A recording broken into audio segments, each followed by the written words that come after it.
It's September 1974, and we're just having farewell drinks at the Adelaide airport and saying our goodbyes before Tricia, Andrew and myself head off for our plane trip to Darwin to start a new job and a new life.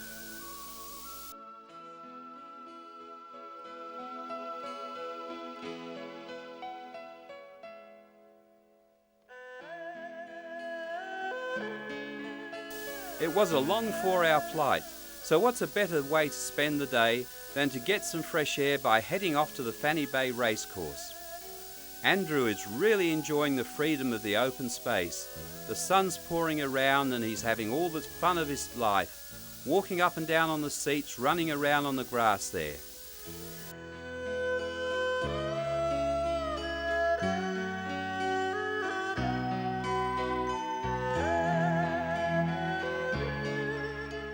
Most Saturdays, Darwin holds a race meeting with most of the betting on interstate races. And wow, they actually have some horse races. Here they go, race 4, it's a 4-horse race. Well, our car was being transported to Darwin, so we hired a mini moat. And did Andrew have some fun? This could be the making of another Jack Brabham. He really enjoyed being at the front of the car, pretending he was driving, and he would have played on this car all day. It was the only toy he had with us until our furniture arrived from Adelaide. At last our car had arrived, so we packed a picnic and went for a lovely drive in the countryside. The land was generally lush green as we're just heading into the wet season, and there was lots to see. Along the way we saw large buffaloes, many of them, kangaroos and wild birds. It was a very scenic trip. So we stopped the car and enjoyed the scenery. It was a great drive out in the bush in our EH Holden.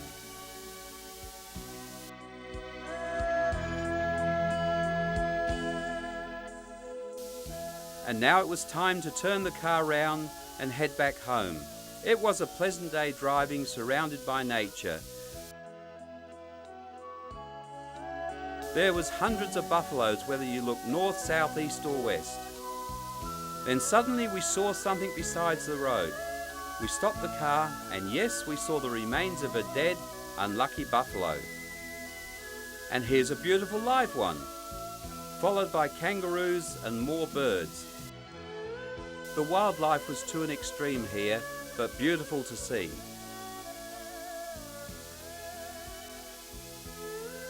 A few days later, our rented house was ready to move into. We'd rented a home in a suburb called Moyle.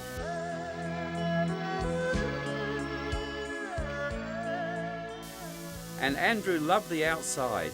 He enjoyed playing with our little puppy that was only 12 weeks old, and having that freedom of being outside after being locked in a motel.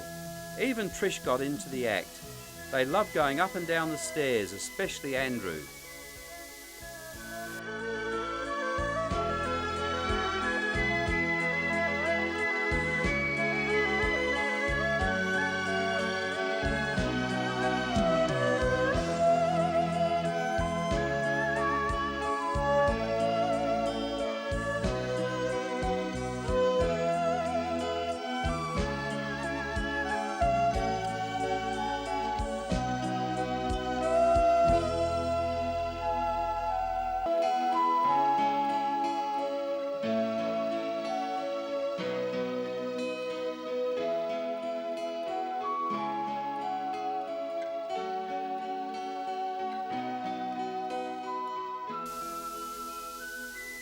In Moyle, people lived in a mixture of single and two-storey homes.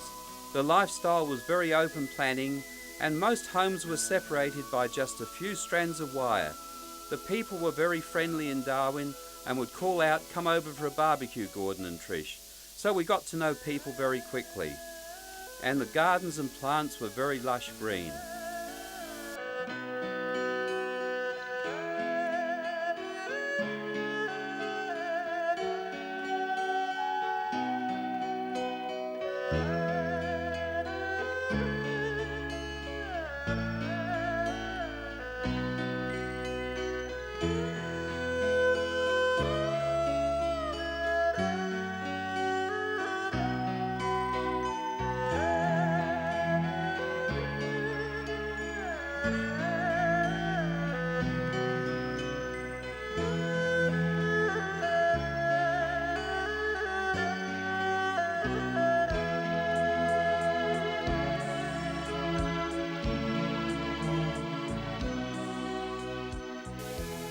Again, Andrew loved playing in the garden, and this time he's down there playing in the mud and having the fun of his life there with the dog, and even Trish.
In the two-storey house we lived in, the laundry was underneath, and Andrew, with our dog and our neighbour's pet Alsatian, had great fun going round and round on his little bike.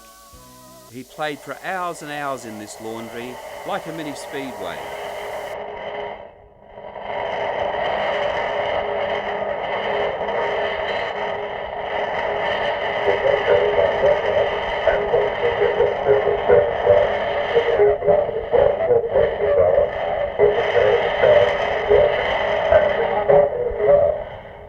Wondering what that horrifying noise was.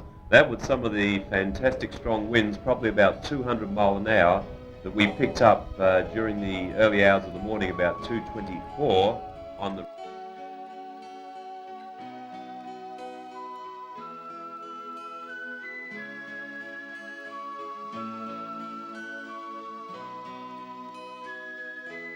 And this is what's left of our home after Cyclone Tracy hit Darwin about 9 p.m. onwards on Christmas Eve 1974. This was filmed about 9 o'clock in the morning. What a vast difference between how we arrived in Darwin and what we woke up to.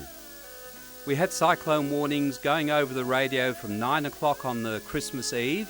We had no idea what a cyclone was, to be quite honest, but we really knew about it the next morning. It's quite amazing how the cyclone went through. Some homes were left standing completely. Other homes were just totally devastated and destroyed. This is how Greenwood Crescent Casuarina looked.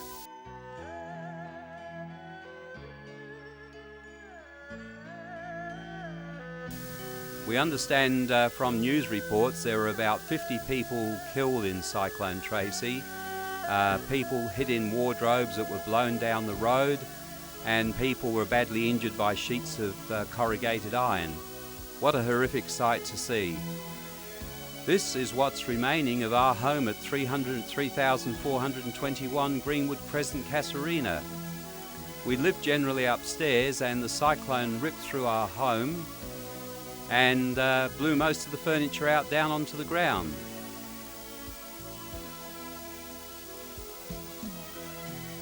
We woke about 6 o'clock in the morning, or in fact we only slept barely, but around 6 in the morning when we were game to come out of the house, we had the shock of our life of what had happened to our personal belongings and the houses around us. We'd actually hid under a single bed in one of the bedrooms from about 2 o'clock in the morning till 6 o'clock until we felt it was safe to come out.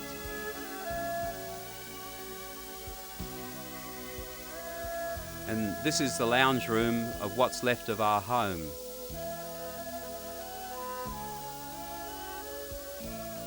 At one stage during the cyclone, we were lying under a bed, and we had a 12-foot wall just swinging, and we could see the sky and the rain was running down under us. This is what's left of the lounge. This is the kitchen where the phone was, where emergency workers had said over the radio, "Give us a phone call, we'll come and lend you a tarp to protect the house." I did attempt to go through the lounge room and nearly got blown out by the strong tornado winds.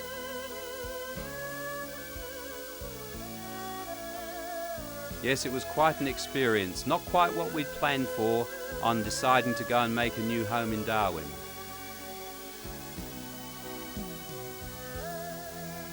and the sound of broken glass that night was horrific.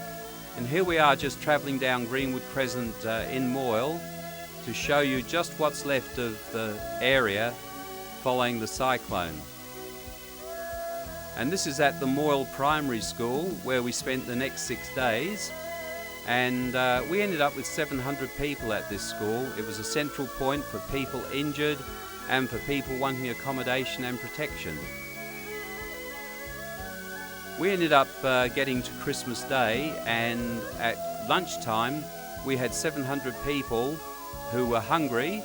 We had no general food supplies, but we managed to get bread, Vegemite and coffee, and we boiled water up in garbage bins until it was purified, and we were able to give people half a cup of coffee and a slice of Vegemite on toast. But wow, come tea time, we had a complete smorgasbord of hams and turkeys and all the salads you could think of.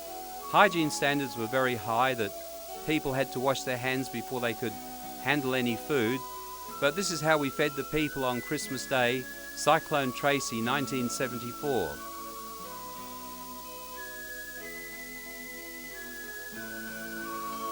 After 6 days living under these conditions in classrooms and in the heat with no air conditioning, Tricia and Andrew went back to Adelaide via a Hercules plane, landing at Edinburgh Air Force Base, and I flew back in a plane via Queensland